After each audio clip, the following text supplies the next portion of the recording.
Activated. Okay, so now you can all hear me. And all right, so before I forget, let's go ahead and then go to the, oh, I don't know if I want to try to use this. It might be so effective. Hopefully it won't fall down. I can use two hands when I'm using the computer now. So let's go to the Cyber Campus and go to www.cuk.ac.kr. I should also mention that, of course, during week 8, which starts a week from today, because we're technically starting the weeks on Wednesday, because that's when the semester started on a Wednesday, that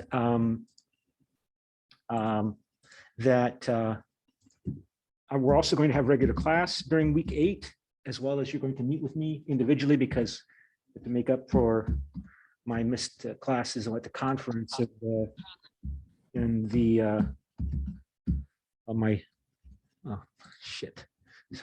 Sorry, you're not supposed to hear that. I saw somebody was using Dropbox for their files. I think that was a really nice idea. I have to figure out how to do that. So go here, okay, and then we go to methodology, and then we go to attendance, and then we go to week 7, because we're, and I don't know why this is, all right, week 7, smart attendance. And your smart attendance number is 403. 403 is your smart attendance number. So 403, so we go to chatting, we put in 403 in the chatting box here, and there you go. Okay. Okay, so we're halfway through the course, or about halfway through the course. And so we now have to talk about doing research on the basis of the readings that we've been doing already in the class, and as something that I selected because I thought it was kind of convenient to use that, and so we can use the Trompenaars and Hampton Turner book as a starting point for us to think about doing research in international studies. And when I was given this task of teaching this class, nobody really told me how to teach it. They gave me an example of how professors previously had taught the class, but it was pretty much up to me. And a syllabus that I did see from a previous Catholic University of Korea professor emphasized doing interviews with people, and so I thought that would be a way to approach this as well. And it's called, the name for this kind of research is called qualitative research. So let me put in my files here, and so that I can show you my lesson plan. You go here to methodology, and then we go to rid of that, and we go to lesson plan, and where is my lesson plan? Oh, this is right. This is the start of week 7 technically. So and then so this is the debate topic, and you're also writing your paragraphs, right? So we'll have our debate on Friday. To South Koreans, human civilization should value science over religion. Very provocative statement, provocative claim. And so let me open up the notes for this class and chapters 1 and 2. And this is a well-known book that you can see it's in its 4th edition, and which means it is a well-established book. It's a popular book. It's published by Sage. Sage is a well-known publisher of social science research material, books on how to do social science research. And when I was your age or later, Sage was considered to be more of a quantitative, right? That there's qualitative and quantitative research. And so this book, Qualitative Inquiry and Research Design, focuses upon qualitative inquiry versus quantitative inquiry, which is statistics, which is including public opinion surveys and counting up how people, do they support Moon Jae-in, do they not like Moon Jae-in, do they evaluate the government's policies on some area good or bad, and so on. Qualitative inquiry is more focused on trying to understand the lived experience, the life experience of those subjects of people that you are studying, whether they be college students, which is going to be the case for you. I'm going to ask you to start thinking about doing research on investigating the lived life experience of international students here in South Korea. I wish the camera would come my way, so that I really like using this stand, but the camera only works if I get up and it senses motion. See what happens if I get up here? The camera will move towards me, but it won't move towards me if I'm sitting at the desk. But to focus on the lived experience, oh, hold it. Am I sharing the screen? Maybe I'm not sharing the screen. Okay, just a second here. The lived experience of people. And so we go here, we go to share screen. Okay, so this is, the book. This is the publisher Sage. It's 4th edition, so it's a popular book. And it focuses on trying to understand the lived experience, the life experience of the people that you're studying. And this kind of research is used in a lot of different fields, including for some of you who get a job in the business sector, in the for-profit private sector, in market research. Like you want to see how prospective customers will respond to your proposals for a new kind of product, or to modify or change a product or a marketing campaign that is used for a product. The focus is on what they call focus groups. Focus groups are an important part of research in business world in terms of planning a marketing strategy for a new product, a new set of glasses, a new kind of cell phone, whatever. And it's also useful, very useful in political campaigns. When you work for a political campaign and you're trying to plan your campaign slogans and materials and appeals to voters, you can survey people and ask them what their concerns and views are.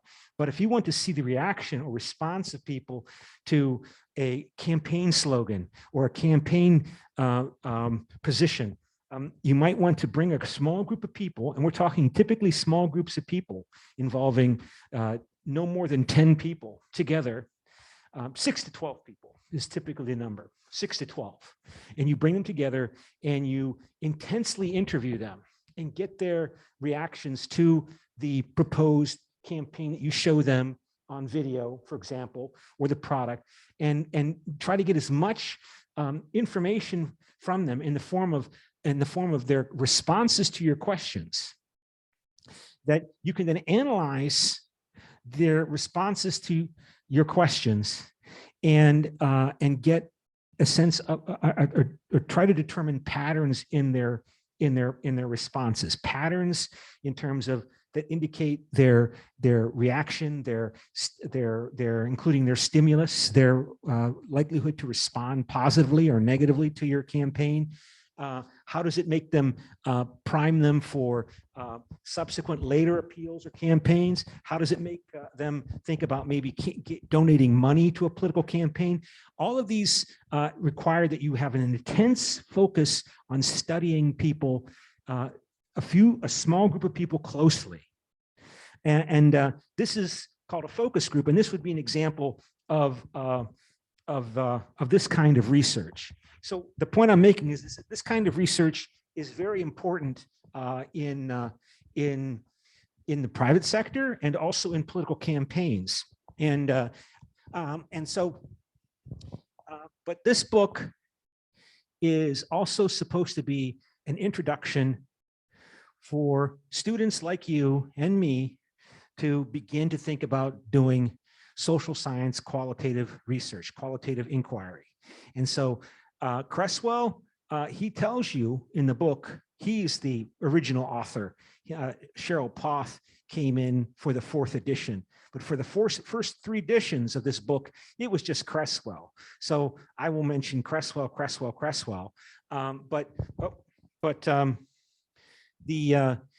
will tell you, he tells you in the book that he started out originally in college teaching quantitative research methods, how to do statistical analysis, how to do public opinion surveys.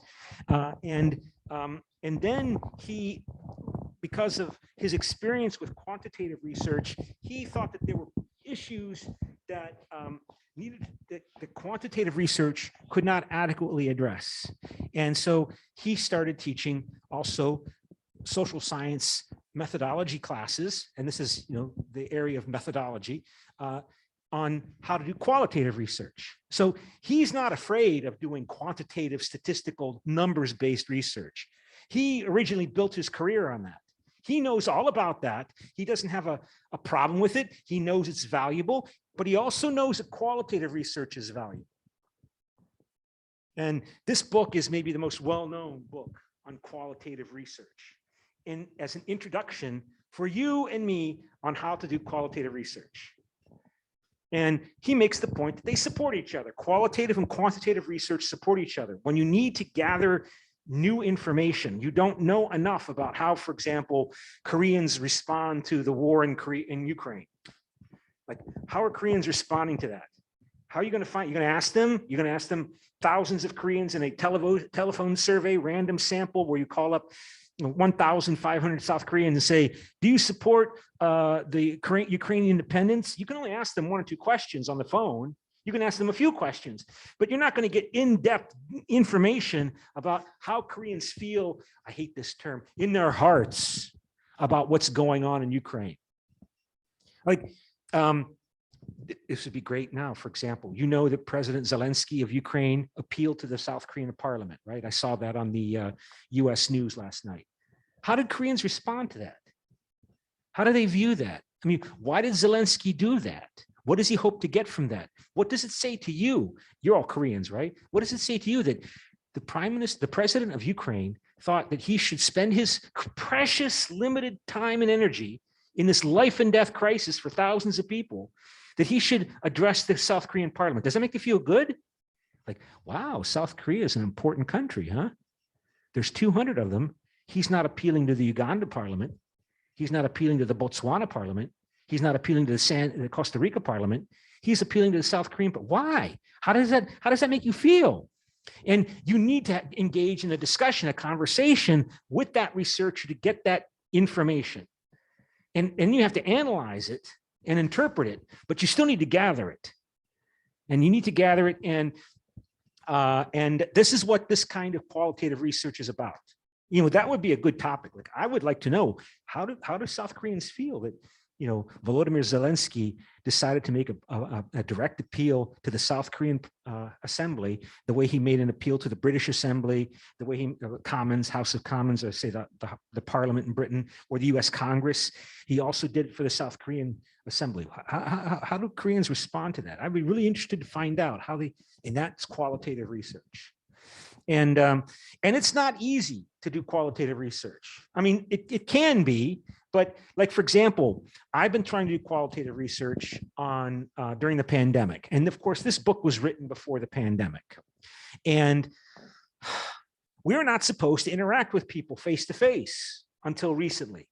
So my idea was to do Zoom interviews, recorded Zoom interviews with people at my church, at Somang Church, regarding their views of the pandemic and their views of the church's response to social crises in Korea.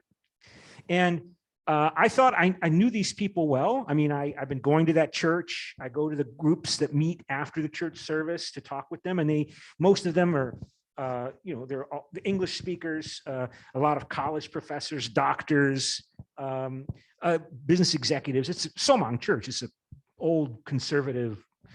And they don't want to talk to me. They won't communicate on Zoom. They don't want to be recorded. I mean, they'll talk to me. I remember they would talk to me individually, when I would go to have coffee with them. But talking with me on Zoom and having that meeting recorded, because I wanted to record the text of the interview, right? Because if you record the text of the interview on Zoom, you can then analyze that interview text and look for patterns in the words.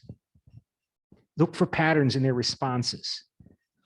And that's a big theme in the Cresswell book, that you get data in the form of words that you've written down. Ideally, you want to be able to record the interviews. And people become sensitive when you say that you want to record interviews, because if you record interviews, it's recorded, right? So they have to trust you. You promise them that you're going to be anonymous, that they're going to be, you're not going to ever reveal to anybody what you have recorded. You're not going to share it with anybody. You're not going to send it to your friends or whatever. And typically this becomes sensitive also because before you do the research, you have to get approval from the university that you're working at or studying at to do the research. So like if you decide you're going to get a master's degree here at Catholic University of Korea, you have to write a master's thesis and you have to do research. And you probably have to go out and interview people. And you have to get approval from the university through their institutional review board, their IRB. Because you're representing Catholic University of Korea. And if you ask questions that are very sensitive or very difficult, you're not allowed, for example, to work with children. You can't work with children, people under the age of 18, because they're not adults. It's very difficult to be allowed to do research for children under 18, for minors. So this has been an issue for me, right? That I tried to do this research, and I thought I'd interview these people on Zoom and record their interviews, and they won't do it.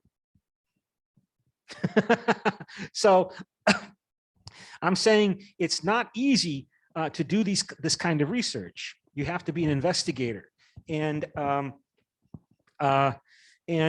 hopefully what I want you to do, I want you to interview. Yes. I think he was a sociologist. I don't think he was an economist. He probably tells you in his book what he was. I think I recall. There's, by the way, lots of interviews with him or material from him on YouTube.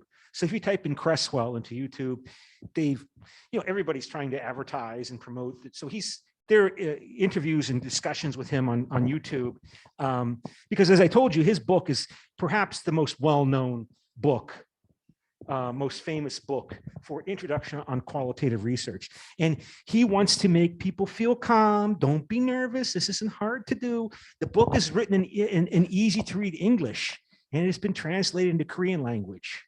So the fact it's been translated into Korean language tells you that the Ministry of Education in Korea knows it's an important book. And so he decides that there are going to be 5 different approaches to doing qualitative inquiry.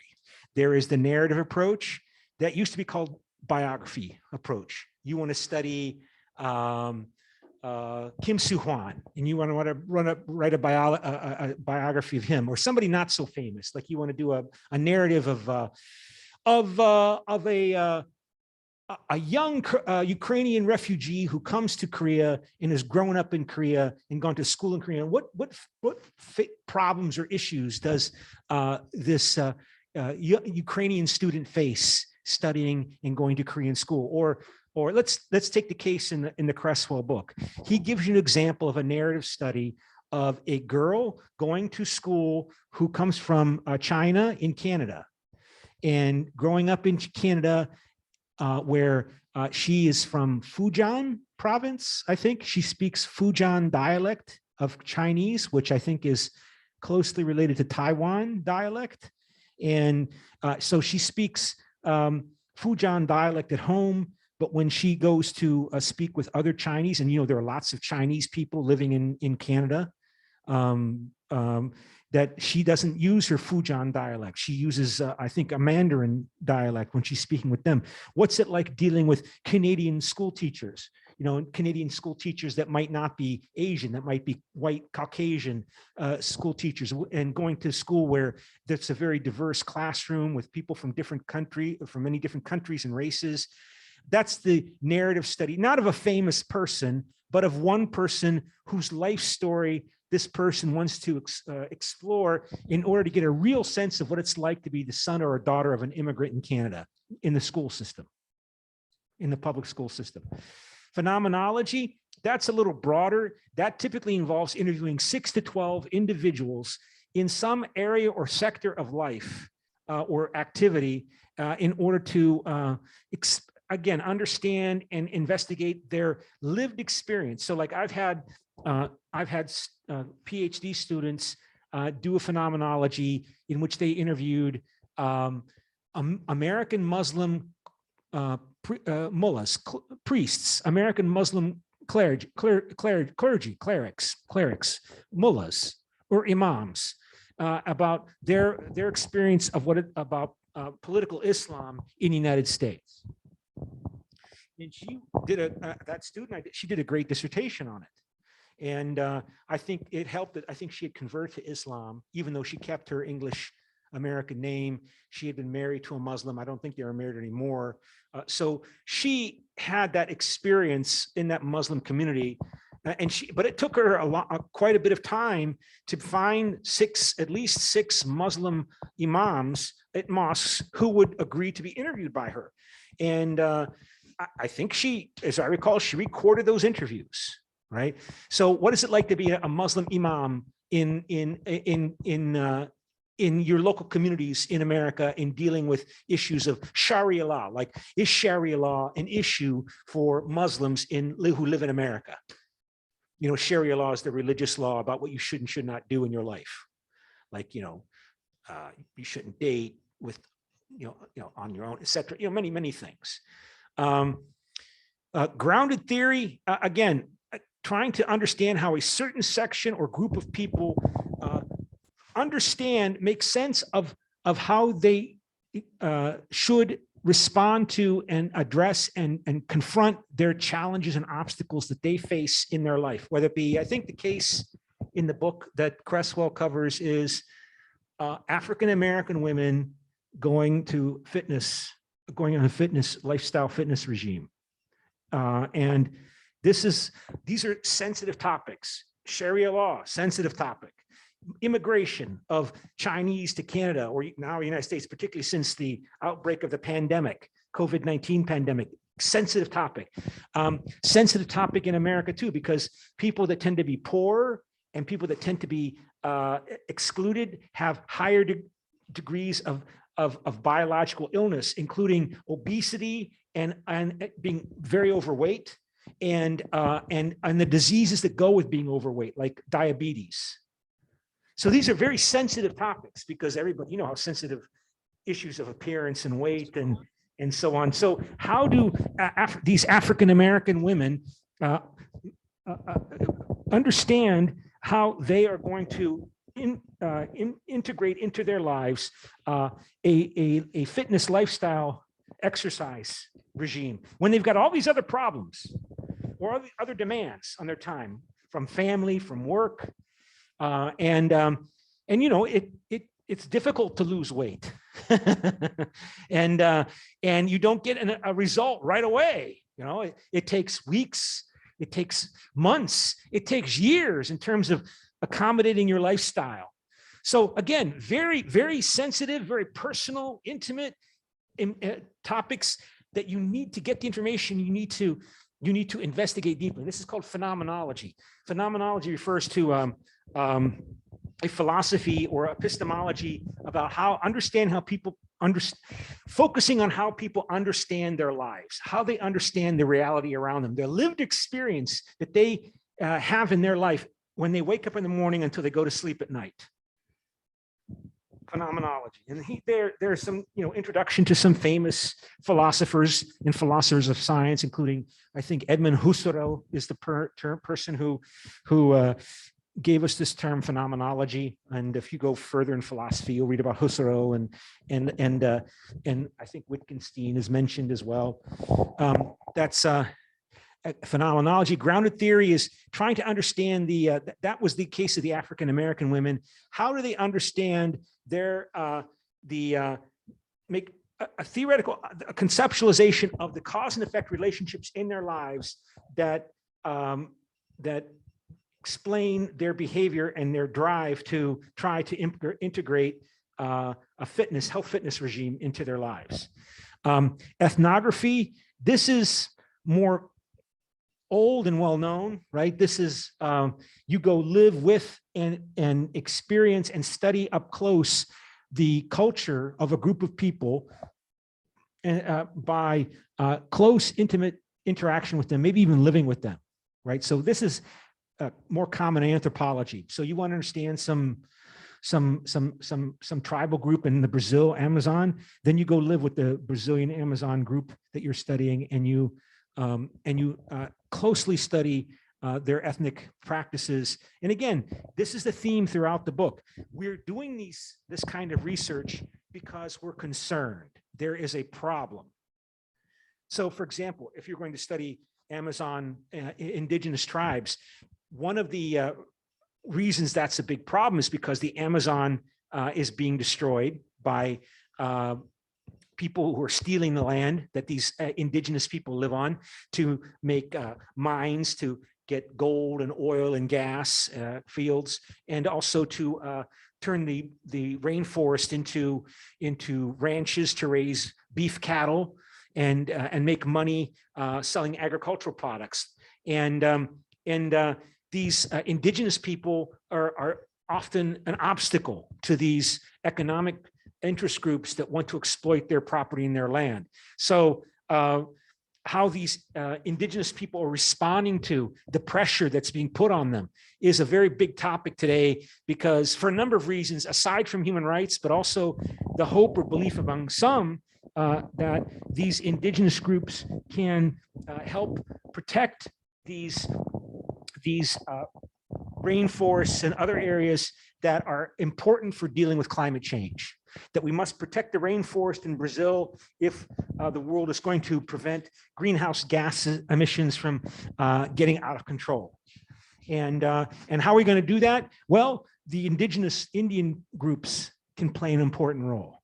And not only to help them, not only in order to protect the rainforest, but also to provide them with an opportunity to play a leading role in the world, despite the fact that for hundreds of years, since the Europeans first arrived 500 years ago, they've been despised. These indigenous people are stereotyped and caricatured as backward, as dumb, as uncivilized, as dismissed and stereotyped as often as less than human beings. And now they can play an important role in saving humanity by being the protectors of the rainforest or protectors of these natural environments, not just the people in the Amazon, but like, for example, indigenous peoples that rely upon clean water in their rivers and streams for their lifestyle that are being polluted by polluting mine companies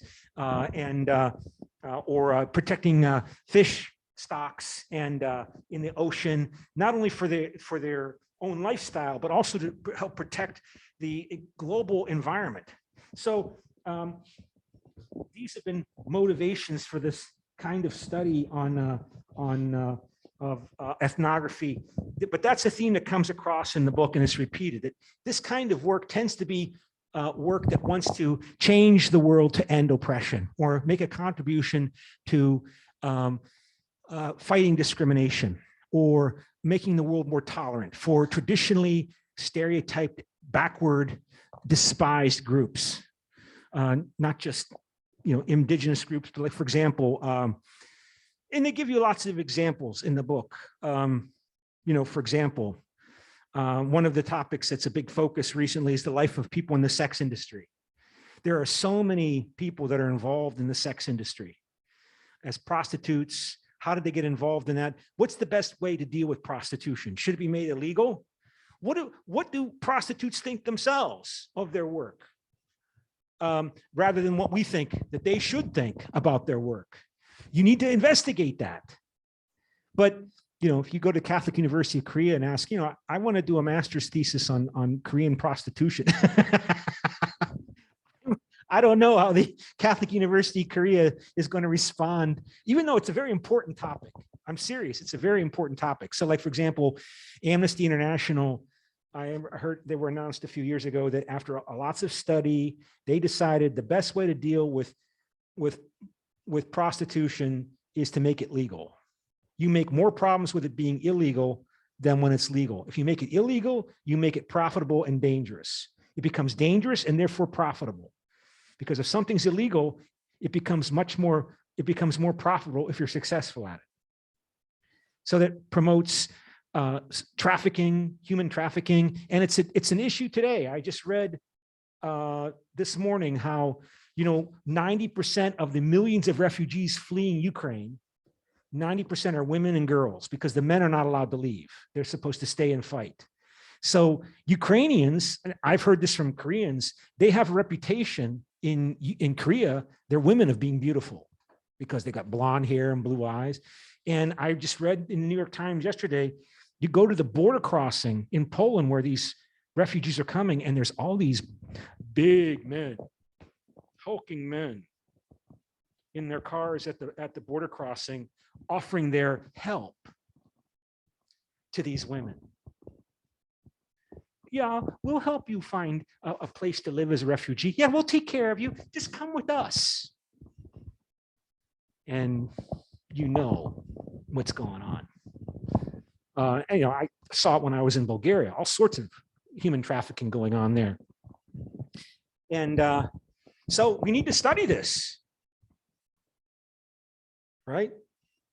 Including studying people that are traditionally, habitually despised or derogated, not just victims, but also the perpetrators of victims, criminals, gang members, mafiosi. How do they understand what they're doing?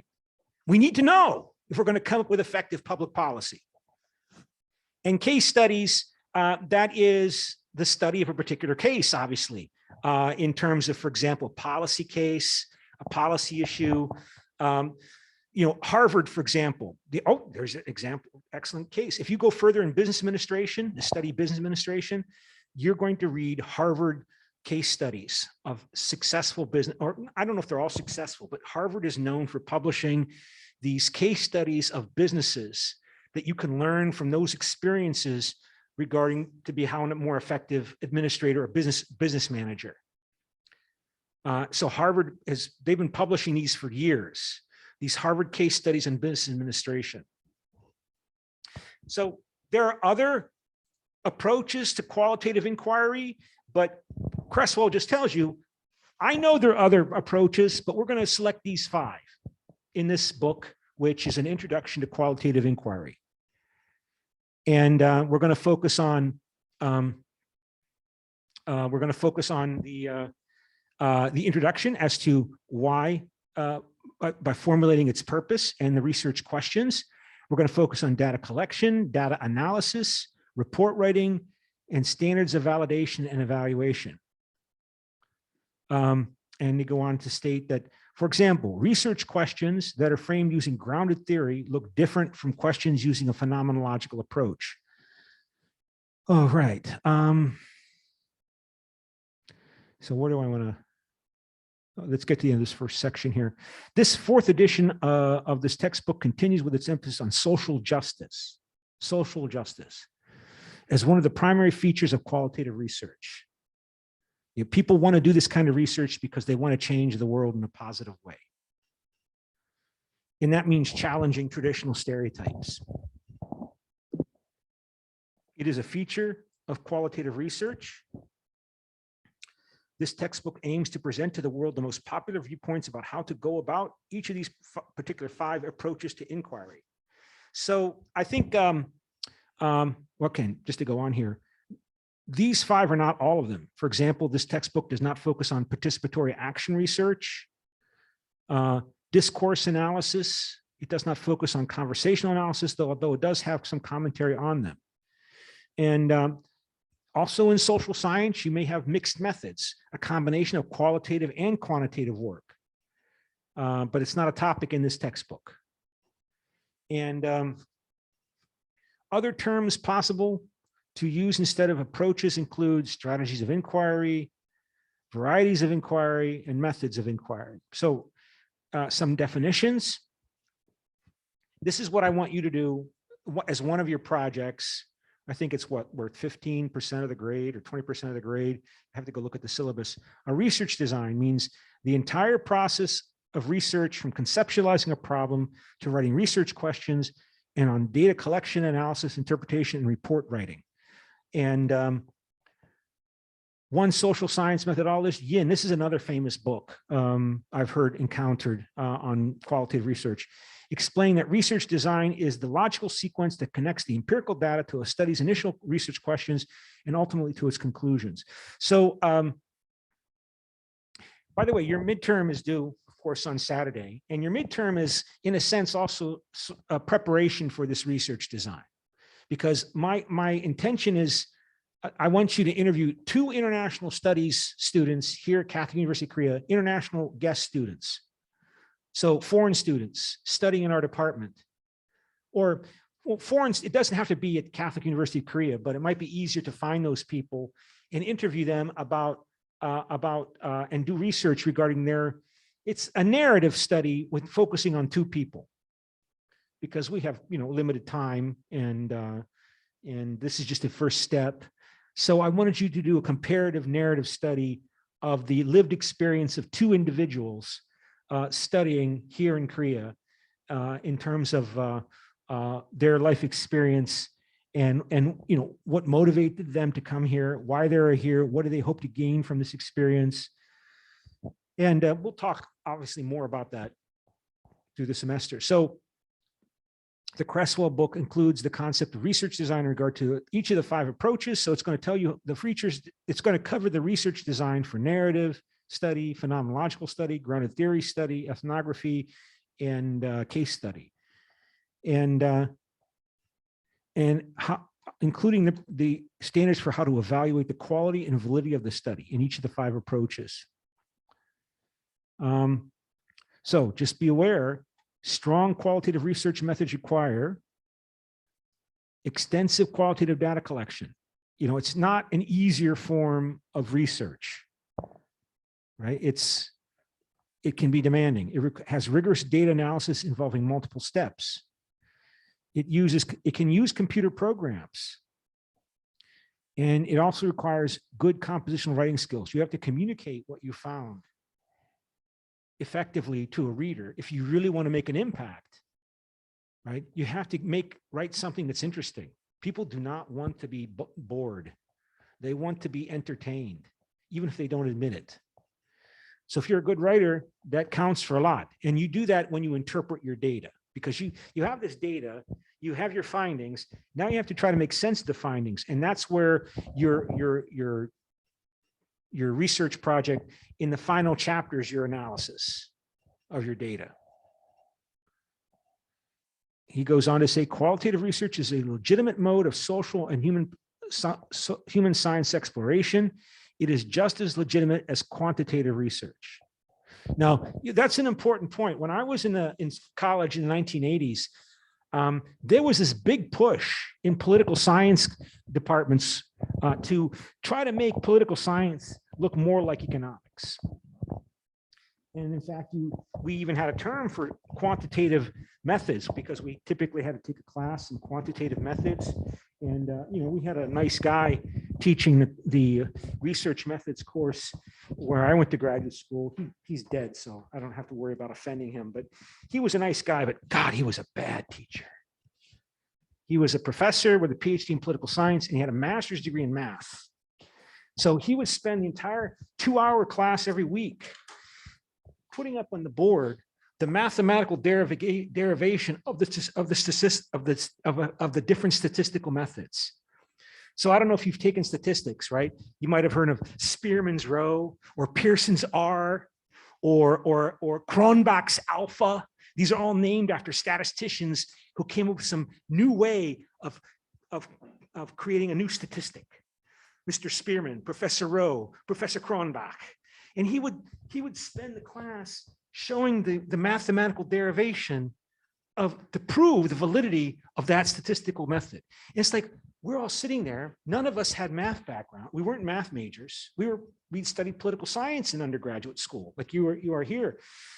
And it completely turned off my fellow classmates and I from doing any kind of quantitative research. He left, and he was replaced by a much better teacher, and that much better teacher has not shown us how you mathematically prove the validity of the statistic that we're talking about, whether it be chi-squared or by analysis of variance, or what, but how you use it in actually doing research. And it was taught by, well, I won't mention his name, but I think he's still working at the University of Pittsburgh. But keep in mind, that's Cresswell's background. And so,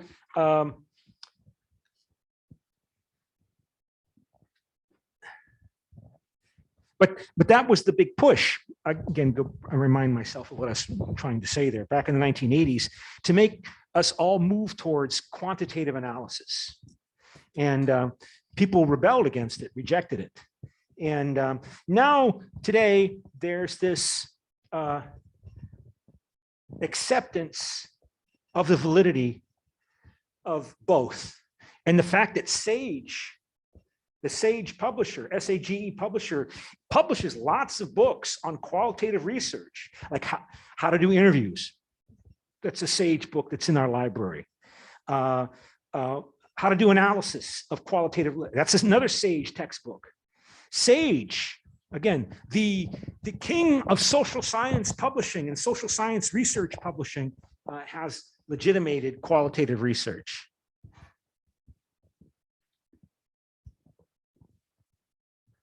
And okay. So let's do a little exercise for a little break here.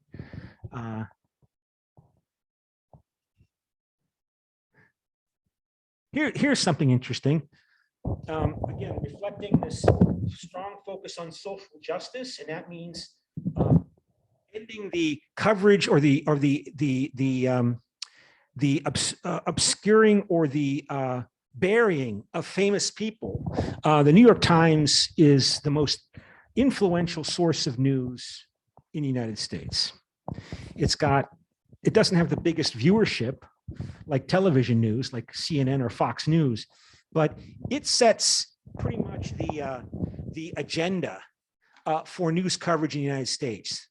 And yeah, Gloria, I'm gonna talk a lot more about this, obviously, over the next week or two. So yeah, and I'll probably talk about it some more here in a bit. I just, not going to cover it at all right now. But remind me. Well, let me show you what I have in mind, since you asked. When you interview two international students studying here in South Korea in college, I suggest you start with what you know. And in terms of trying to understand those students' experiences here in South Korea in terms of cultural differences and the challenges that those cultural differences make or cause, in order to get insight into the cultural differences between the student and South Korea, I suggest you start by using the questions, the scenario questions in the Trompenar's book. So, we've done those little exercises that are in the Trompenar's book in class.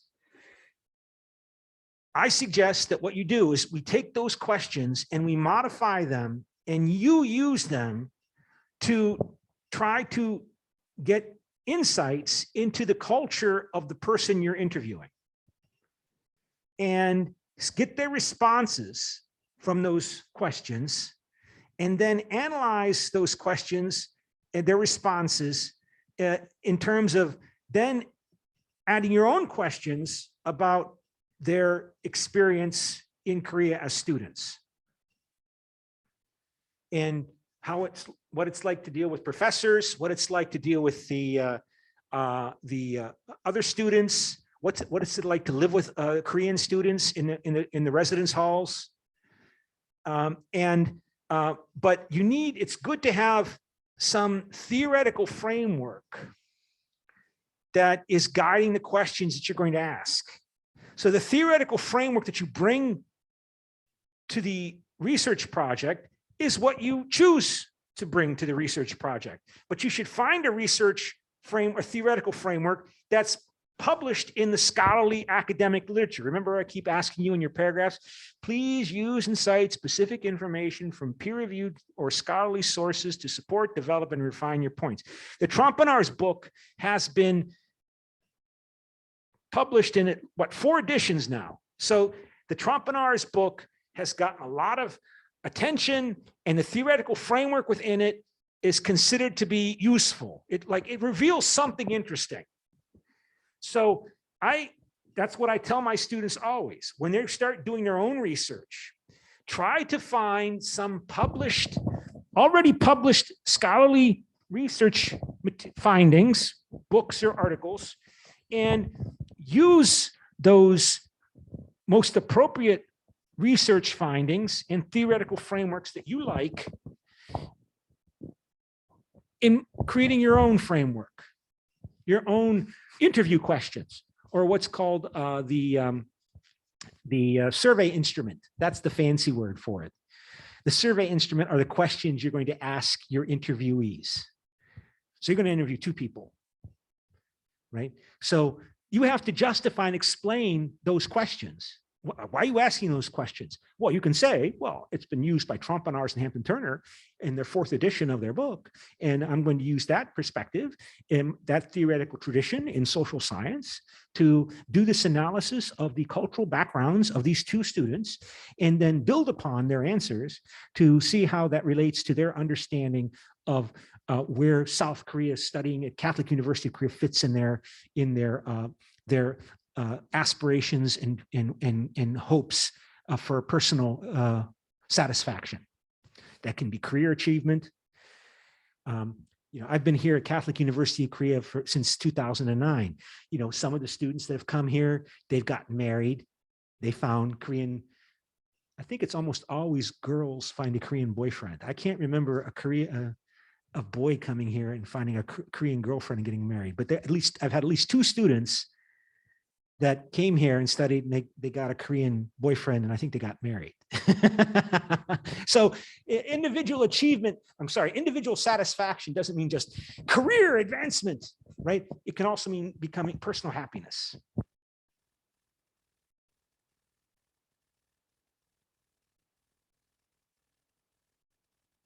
How do you overcome those cultural differences if you're going to marry a Korean or have a boyfriend or a girlfriend who's Korean and you're not Korean? If you're French or German. I mean,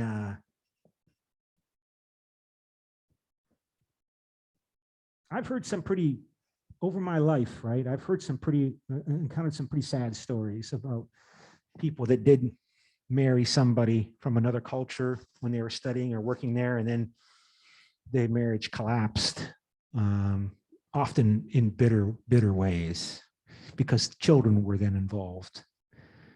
Who gets the children, right? But not so much with Korea. Not so much with Japanese or Chinese. It's typically the bad experiences I've heard about are typically people from other areas, but I won't go into that right now.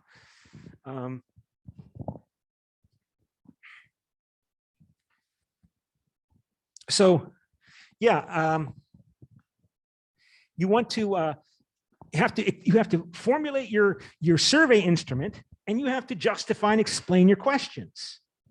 And it's a little bit easier for us because we have the questions, we have the Trompenaars questions. So I proposed, for example, how you might want to modify the questions a little bit to make them more appropriate for interviewing college students studying here in South Korea.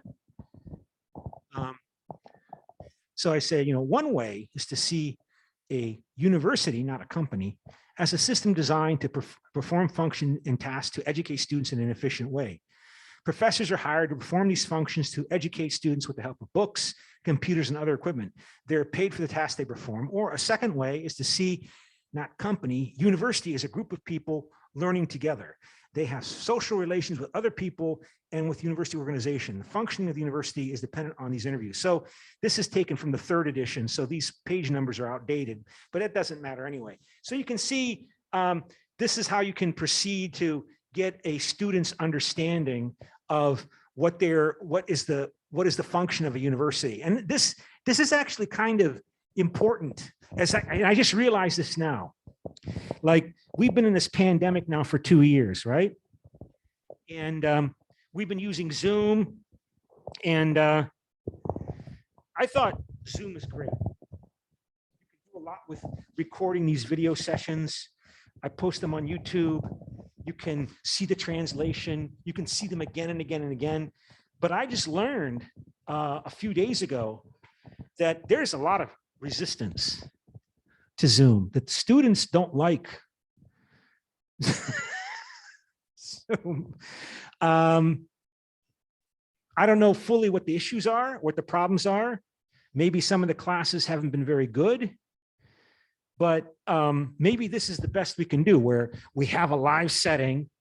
We have 3 students here. The other students are watching online. So even if the students are not here, they still have the sense that there's actual human interaction involved here.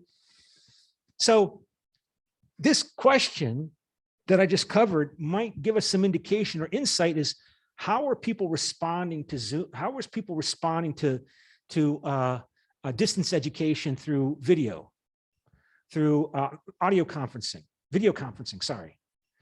Because this is kind of important. I mean, this camera is not going away.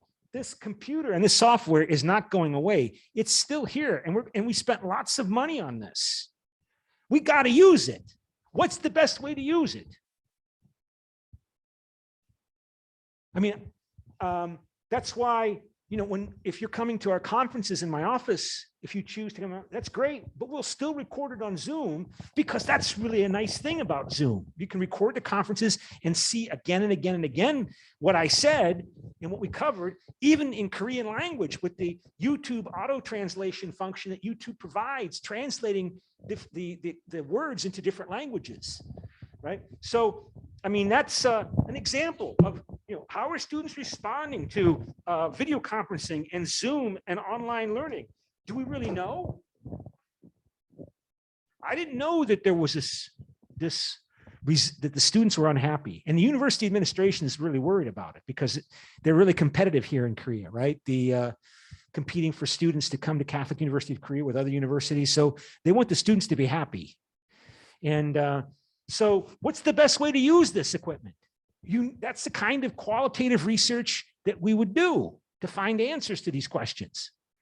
How do we know how the students are reacting to this online environment? And so this question kind of illustrates this.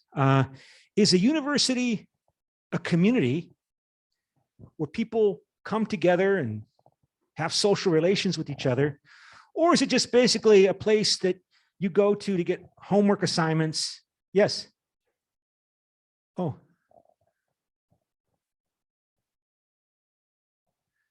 Is it just a place to get homework assignments and lectures and sign in for smart attendance? And that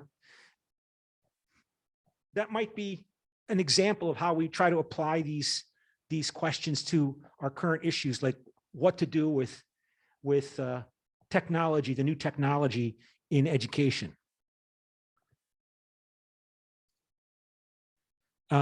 Another question, right? Instead of riding in a car, you are taking a final examination in a college class, and you are one of the best students in the class. This is that scenario. Your friend is driving a car and hits somebody. Do you testify against them in a court? Are you honest? So here we have a case. One of your friends is cheating on an exam. Do you report these cheaters to the professor? Particularly if your instructor is suspicious about your friend's very high score in the test. If the professor comes to you and says, hey, your friend, they did really high. Do you have anything to tell me about what was going on in that test? Do you report to the professor?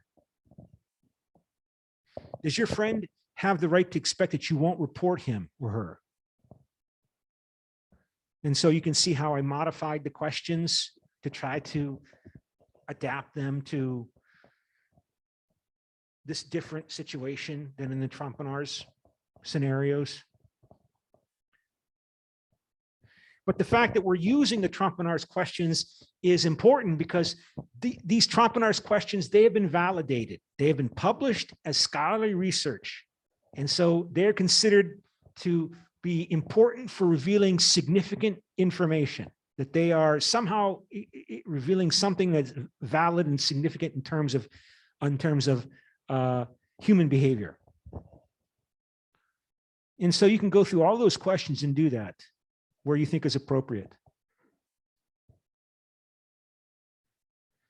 And then add your own questions, because these are questions to get a sense of cultural difference between a French student studying here and Korean culture, French culture versus Korean culture. But then also add additional questions, but you have to make an attempt at least to aim to ask the same set of questions to both of your interview or all of your interviewees. You don't have to stay only with those questions, but it's called a semi-structured interview. You have to start off. You can't just sit down with somebody and have a coffee and start talking. You've got to ask them some specific questions. Now, maybe they'll go off and respond in other ways, and that's okay. But you have to you have to justify your survey instrument. And that means justify it as terms of making an argument that its results or the data it provides is going to be valid. Yes, you should enjoy this. You should enjoy doing qualitative research. There's nothing wrong with enjoying, asking, investigating. That's why we do this kind of work, because we like it. We're not doing it for the big money, right? So, yeah, I mean, you want to see what your two interviewees, what their response is going to be to these questions. And so these are all the gathered questions from the Trompenaars book that we, questions and scenarios that we also did here in class over Zoom. And so I'll post these online, but you can play with them, adapt them, change them as you see fit. What I would like you to do is, so I don't forget, I think I have it here, to tell me by next week. See this? It's really sharing. Is that it? Yeah. Show me by next week, a week from today, let me know who are the two people that you've gotten to agree, two international students to agree to be interviewed. So non-Korean students, or at least non-South Korean students who are studying here, and well, Catholic University of Korea might be the easiest way to find those students, but it can be other students. Two international students who agree to be interviewed by you, who will agree to let you ideally record their conversations, record them in the interview with your smartphone or with your computer if you're going to interview them using FaceTime or Skype or Zoom. Okay. So let me know by a week from now, who are the two students you're going to, well, you don't have to give me their names because that's also an important point. And they should be anonymous. So don't give me their names, give them fake names. This is what you have to do when you do your master's thesis at Catholic University of Korea. You'll do interviews, but you have to give, anonymous, you have to hide the identity of the people that you're working with. But like, let me know their backgrounds and let me know the fake names you're going to give them. Like, what name are you going to use for them? So, and if you can't find them here at Catholic University, find them somewhere else in Seoul, people that you know who are studying, who are international students here. You can interview somebody from the course, but I don't know how many. Well, we have a few. We have an Italian student online now, and maybe she will agree to be interviewed by somebody. And who else is here today? Yeah, we have a Cambodian student. We have an Italian student. So you can interview each other. Yeah, you can do that. But it doesn't have to be students who are inside our class or in our university. And okay, so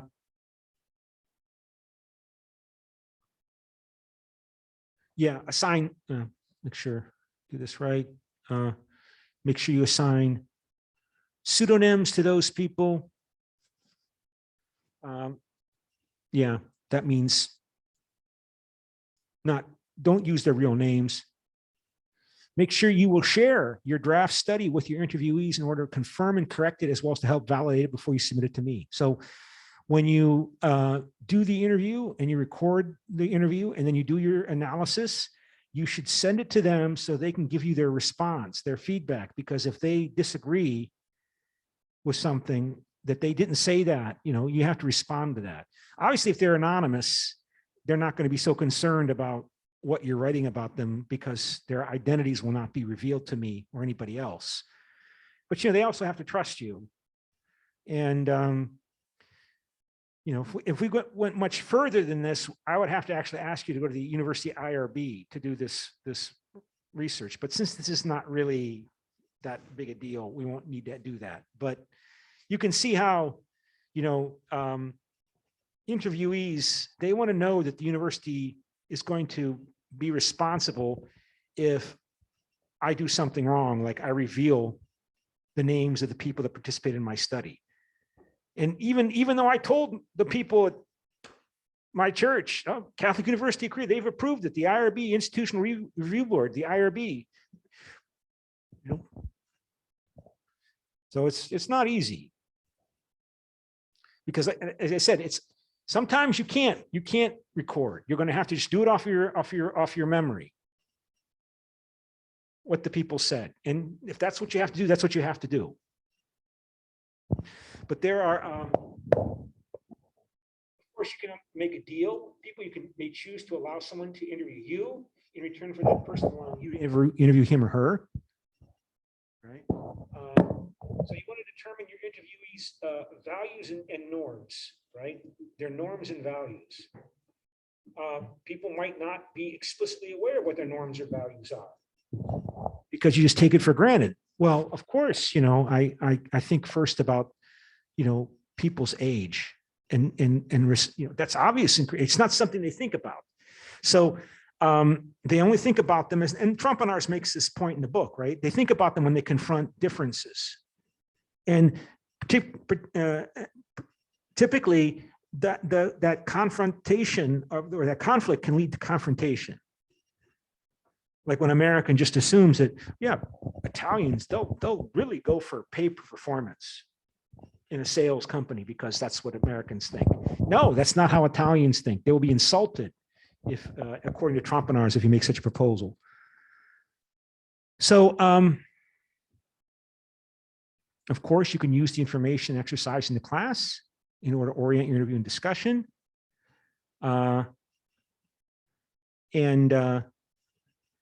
Everybody that is reading the Trompenaars book has an idea of those questions that you're asking. And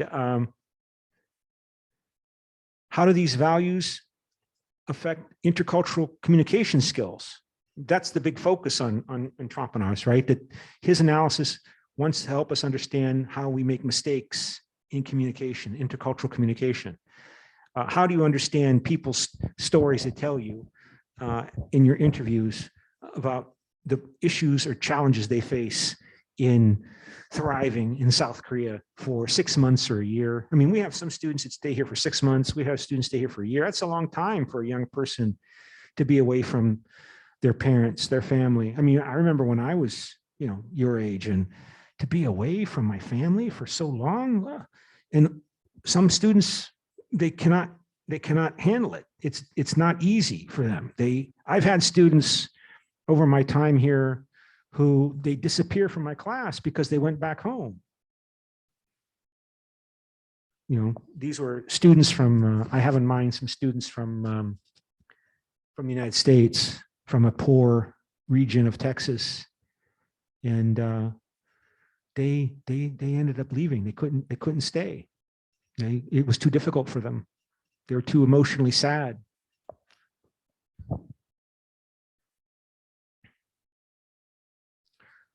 Yeah, so Trump and Ars and Hampton Turner, they're focusing on company managers. Obviously, you're not interviewing company managers. Maybe your interviewee has some experience as a leader in a group, but typically they're young people, very young people. Can you give examples and stories of how they dealt with intercultural communication issues? When you write up your final study, that's always also considered part of qualitative research. You give anecdotes or vignettes, examples that you found particularly illustrative, exciting, interesting regarding that interviewee's experience. They may include experiences from our class or from Catholic University of Korea more broadly. Yeah, and again, what has been the impact of the pandemic? I have to say, when the pandemic started, I was what was called sabbatical. Sabbatical is an opportunity a professor has every 7 years to not teach for a while or have reduced teaching in order to do research. So my sabbatical started when the pandemic began 2 years ago. So I didn't teach for one semester all the way until the beginning of September. And then I started teaching students, and I had international students, and they had some challenges. I mean, the international students we had from France, they weren't allowed to come to the university. The classrooms were closed, right? Remember what that was like? That scary time? So they had gone off and they rented an apartment somewhere in Seoul, far away from the university, because they didn't have to be here. You were not allowed to come to class. The university was shut. And then trying to get them to come back, to start coming back to class. It was a challenge. And even when they came back, I could tell they were not happy people. Like this, it was difficult for them, even more difficult than it had been before, because they were not here in this environment. They were online. They didn't have to be close by because nobody was allowed in class at all. And so it was only in, what was that? Was it a year or two, I can't remember when, we started trying to bring them back. This is before Delta and Omicron emerged. And so this is the model we have settled on now, that certain students come to class, but it might be worthwhile to include some questions about the students' experience dealing with COVID and the pandemic. How did that impact them? And I hadn't thought about that in formulating these questions. And it seems to be like it's an important topic, because international study students, they didn't stop. Those kind of international travel programs continued. We had students from France who came to study here, and they could not come to the classroom for at least 6 months.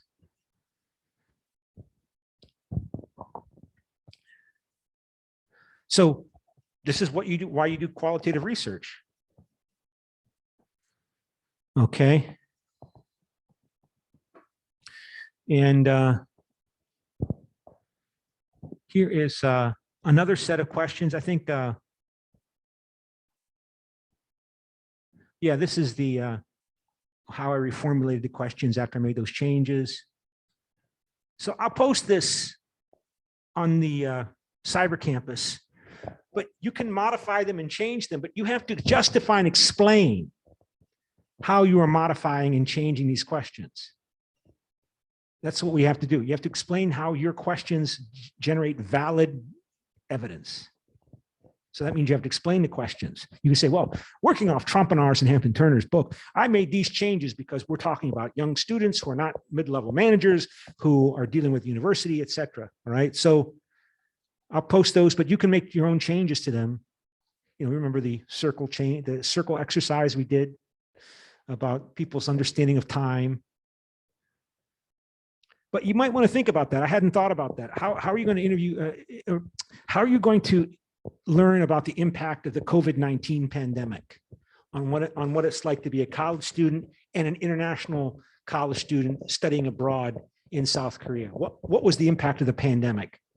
I mean, gosh, I'm trying to imagine what that would have been like for me. I did international study abroad. I went to Moscow. I went to the Soviet Union in 1985. I studied there from January until June 1985, and that was for 6 months. And we weren't really serious students. We weren't expected to be serious students. We were supposed to learn Russian, and that meant interact with Russian people. And classes were not really serious. It's not like the kind of experience students have here.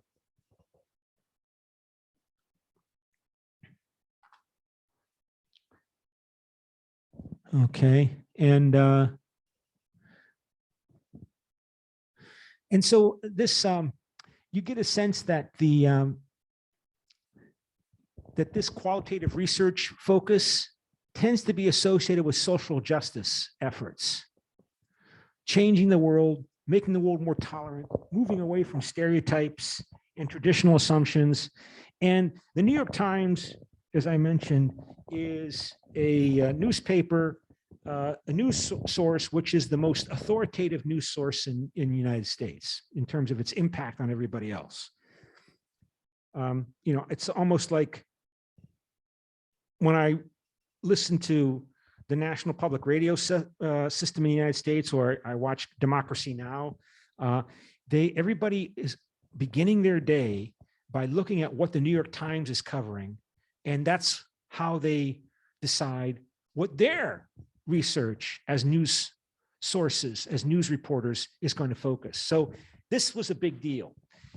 A few years ago, the New York Times it announced that since 1851, the New York Times has been dominated by white men. Boo, white men, boo. I'm joking, of course.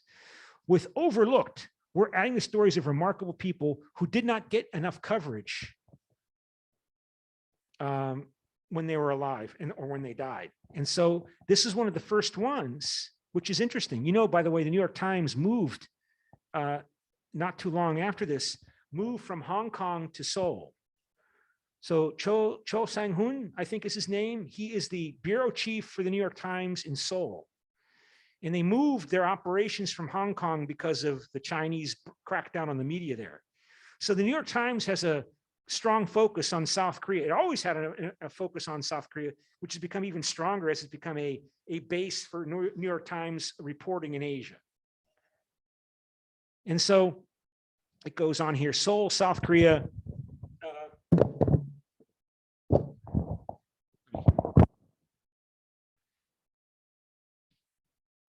Says here,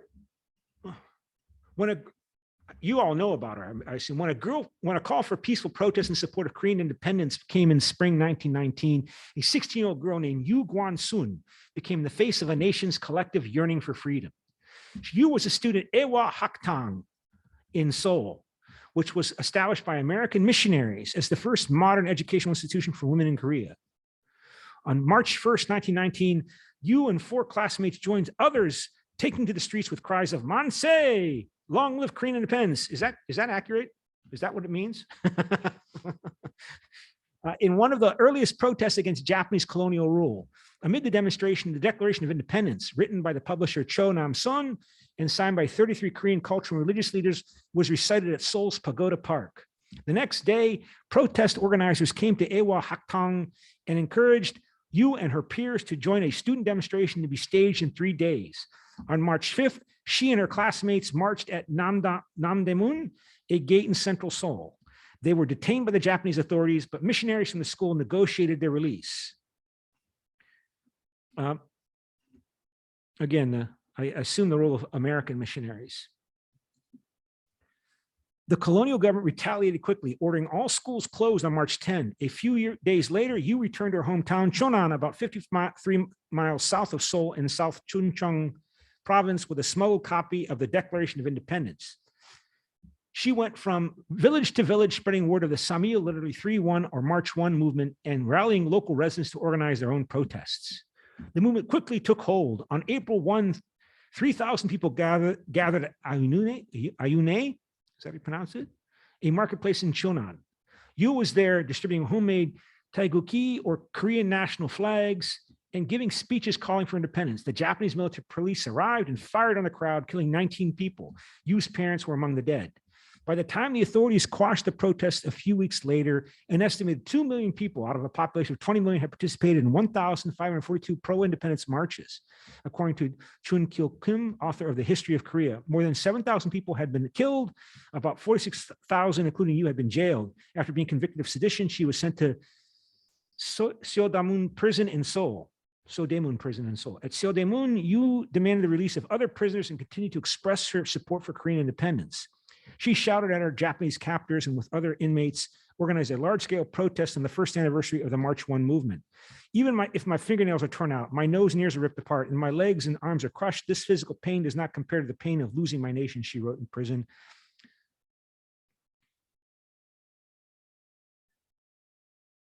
My only remorse is not being able to do more than dedicating my life to my country. She was eventually transferred to an underground cell where she was repeatedly beaten and tortured for speaking out. Japan will fall, she wrote shortly before dying of her injuries on September 28, 1920 at 17. Yu was born on December 16, 1902, the second daughter of 5 children to Christian parents near Chonan in what became South Korea when the peninsula was divided in 1945 after World War II. She was influenced by her father, who taught her about Christianity and installed traditional Confucian values of nationalism and civic awareness. 9 members of the Yu family, spanning 3 generations, were involved in the independence movement. Yu was an intelligent child who attended a nearby Methodist church and memorized Bible verses easily, according to curators at the Awa Museum in Seoul. An American missionary, Alice V. J. Hammond Sharp, encountered Yu to attend the Awa school to advance her education, something few Korean women did at the time. Sharp was a company that created business machines, typewriters. I don't know if they're still in business in the computer age, but Sharp typewriters were a office product. The Korean peninsula came under Japanese military rule 3 years after Yu was born. It was formally annexed in 1910, the start of a 35-year struggle for independence. Yu would not have remembered a free Korea, and she died long before liberation in August 1945.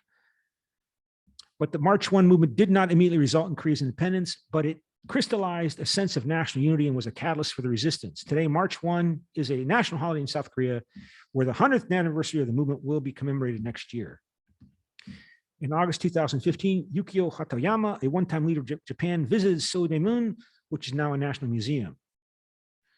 Yeah, he is the one. Yeah, he is the one also who's going around promoting an East Asian community, like a European Union and Asian Union. He's the one. That's him. I forgot about that. We talk about this in the European politics class. As a former prime minister, as a Japanese citizen, as a human being, Hatoyama said, I am here today to offer my sincere apologies from the bottom of my heart to those who were tortured and were killed here. Hatoyama knelt and observed a moment of silence before a monument to colonial-era independence activists. He also visited a prison cell where Yu had been held. It was the first time a former Japanese minister had visited the site. Yu was honored by the former United Nations Secretary General Ban Ki-moon, who received an honorary doctorate from Awa in 2015. I want to speak about a great young Korean woman who lost her own freedom so that others could be free, Ban said at a ceremony at the university, likening Yu to Joan of Arc of France. This is proof that violence can kill a person, but not their memory, not their ideals. Her patriotism demonstrates the great way she lived and died. So my question to you is, this article's evidence of increasing world interest in Korean history, because this is in the New York Times, right? So the New York Times decided, with its readership being overwhelmingly American, that they should have this article in the New York Times. What is the significance of this? Increasing evidence of increasing world interest in Korean history shows primarily the success of President Park Chung-hee's strategy to grow Korean power and influence the rapid South Korean economic growth. So I think I hope I set up the exercise for this. Let me go back to vote. I'm logged out. I have to log in again, log in, and it won't save. I have to do it like this.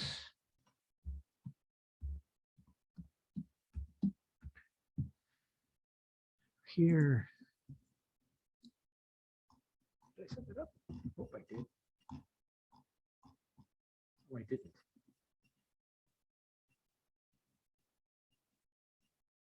Well, let me do it now. I forgot to set this up. I'm going to vote.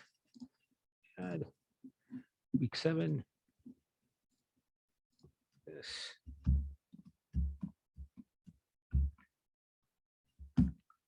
And do it now, and do it now. 15, go to, okay, 12 o'clock. This. Post result. Okay, and general vote.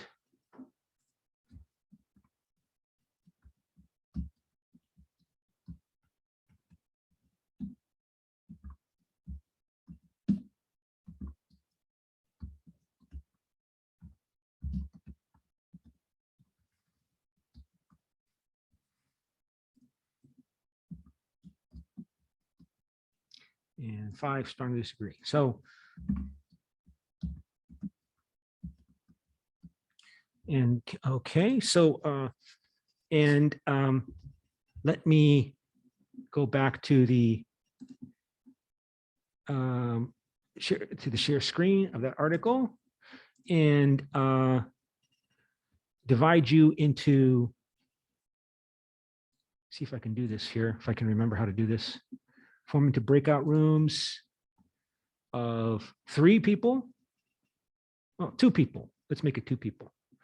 And see if your group can decide where you are on this. So Gloria and Kritika and Dewa Kwon and Lee Ju Young, please join the groups. And who's going to speak for each group? I'll flip a coin. And Tails is the first person in each group. And we have, who's this? Moon Ji-young. Which one do you want to be in, Moon Ji-young? Moon Shin-young?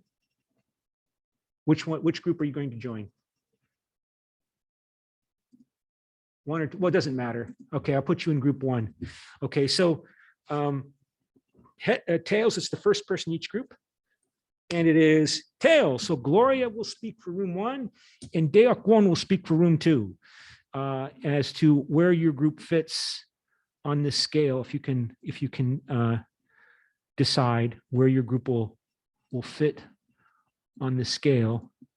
Do you strongly agree, disagree that this article is evidence that the world is paying increasing attention to South Korea because Park Chung-hee's strategy of making Korea more influential through its economic success has worked? This article validates Park Chung-hee's strategy. You strongly agree or strongly disagree, right? What did he say? He said, nobody's going to pay attention to South Korea as long as we're poor. Doesn't matter if our arguments are correct, right? What's this? Can you tell me what this state is saying here? So hey, just click here. It doesn't really matter. That's okay. It's all right. I just go. So let me go to the breakout rooms, and you have 1 minute to help Gloria and Daewak go and speak.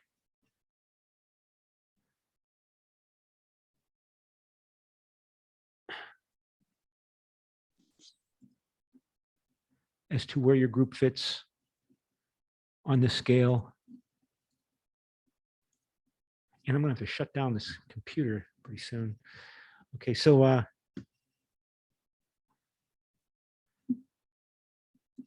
help Gloria and help Daewak prepare to speak.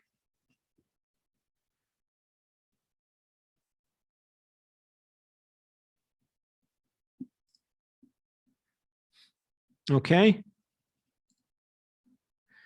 All right, so we need to finish this exercise, but I'm gonna have to close down this computer in order to convert the file. So let's go back to the exercise. So who's going to speak first? Let's flip a coin. Tails, it's room one.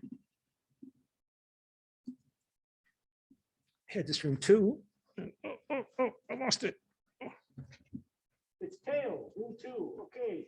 Deck one. So what is your response, Dea, in terms of your response to this question? Oh, yes.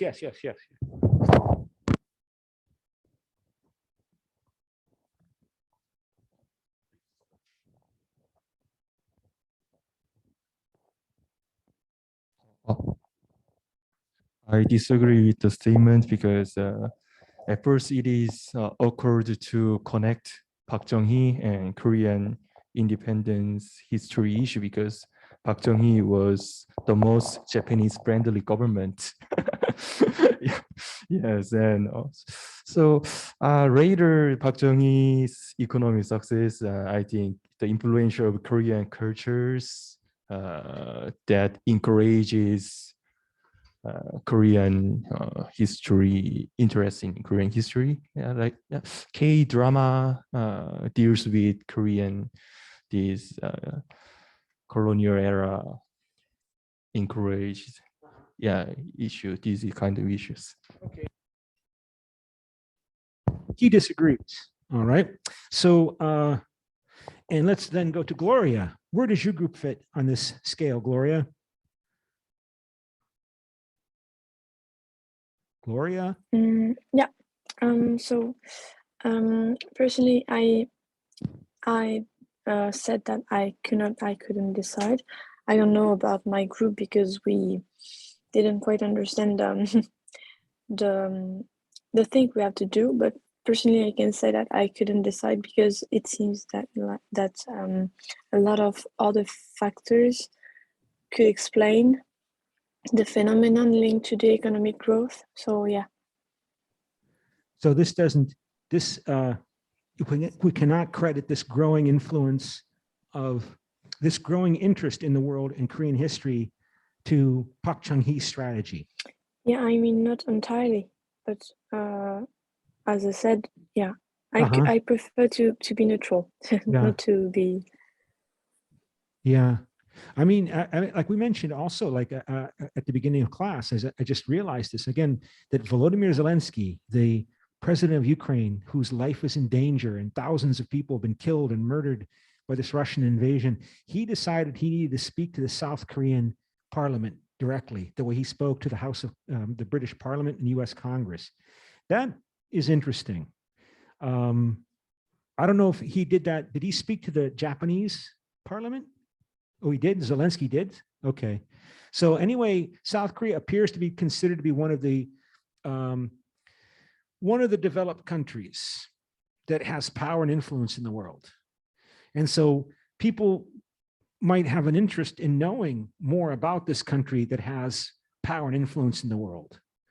And of course, there's the fastest growing minority group in the United States are Asian Americans. They're the fastest growing minority in the United States.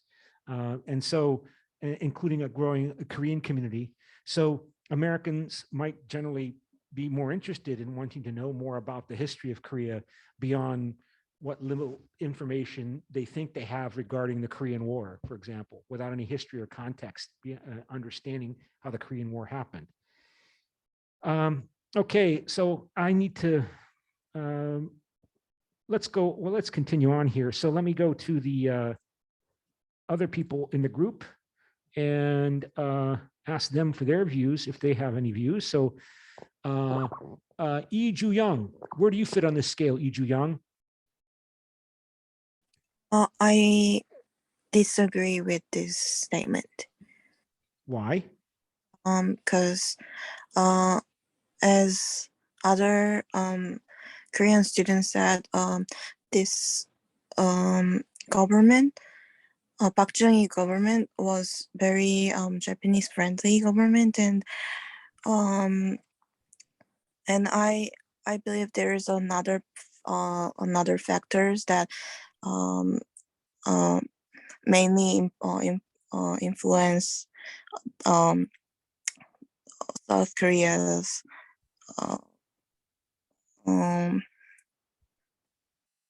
like influence through rapid South Korea's like increasing world interest in yeah. So I disagree with that statement. Yeah.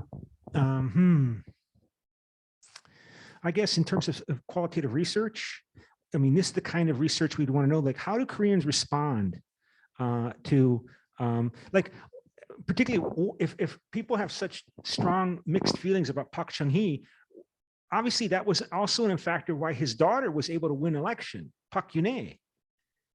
I mean, why did she win the election if people have such controversial mixed feelings regarding Park Chung-hee? Because it's been mentioned both times by Dae Wak-won and the latest speaker that this is the most pro-Japanese leader in Korea's modern history. But that didn't prevent Park Geun-hye from being elected, because I assume, I'm not certain, I assume because they associate Park Chung-hee with economic prosperity. That the Korean Han miracle in the Han River happened under Park Chung-hee, or started under Park Chung-hee.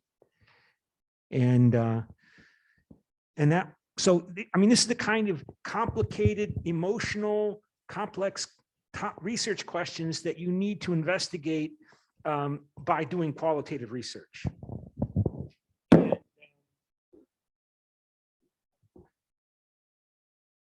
Let's go, who else is left here? So, his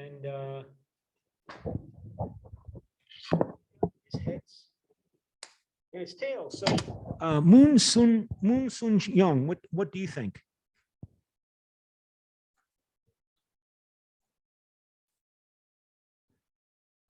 Where do you fit on the scale? Pardon?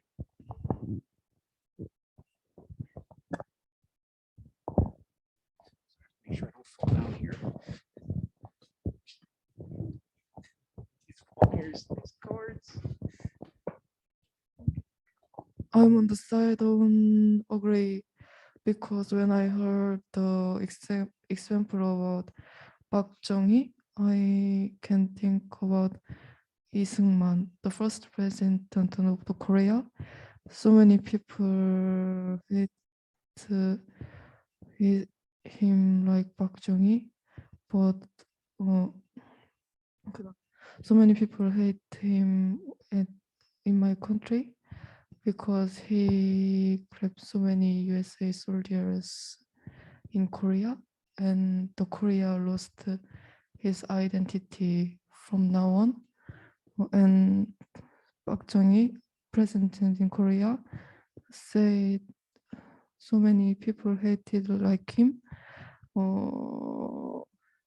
But Park Chung-hee working for Korea is just his duty, and his purpose. So many and the repeat process is just his character, a practical character.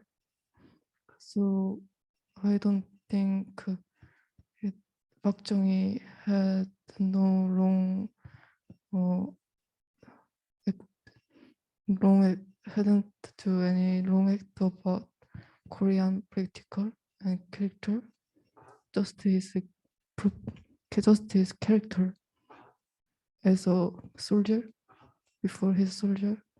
So and Park Chung-hee made a great result and because of him, Korea can become a great nation from now on. It is that all. I think just his character is just rapid process about practical. Thank you. Did you join a group? Okay, do you want to join a group? Okay. Kritika, can you tell us your position I disagree as well. Why? And I'm not familiar with this Park Chung-hee, but I think there are other factors that can contribute to like the economic power that South Korea has now, instead of just like the interest in the history of Korea. Uh-huh. Yeah. Okay. Interesting. You know, you can see how you need a theoretical model. You need a theoretical framework to understand the relationship of economics and to influence. I mean, Karl Marx is all about this, right? That as communities and individuals and actors become more wealthy, obviously they have more influence on culture.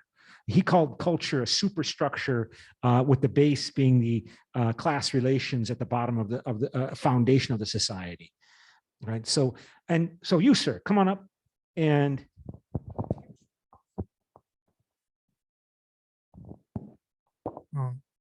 I agree. President Park Chung-hee's strategy make Korea's power strong, because exclude actions that that humanly uncorrect, such as killing people, such etc.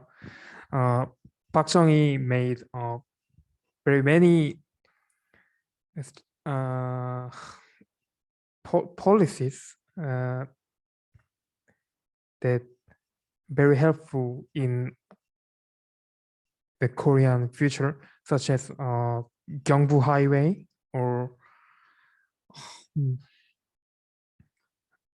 lend the money, or rather money from Japan.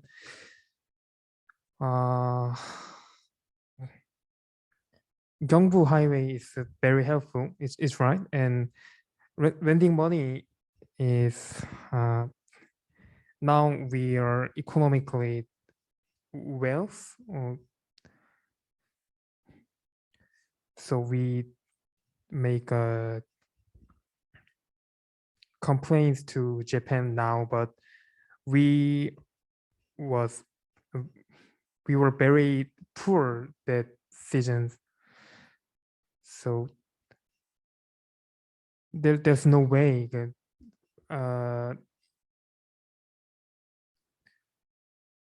make trade our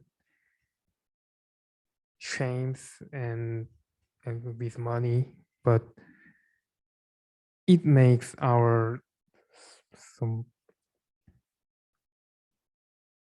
basement of our pasts, so it makes our presence now. So I think excluding humanly uncorrect things, Park Chung-hee is a helpful person to our presence now. Okay. And I know, this is spontaneous, extemporaneous speaking. Nobody had time to prepare for this, obviously, unlike your debate paragraph. So I understand it as a bit of more of a challenge, but I'm gonna have to shut down this computer so I can start converting this file. And I will try to start up my laptop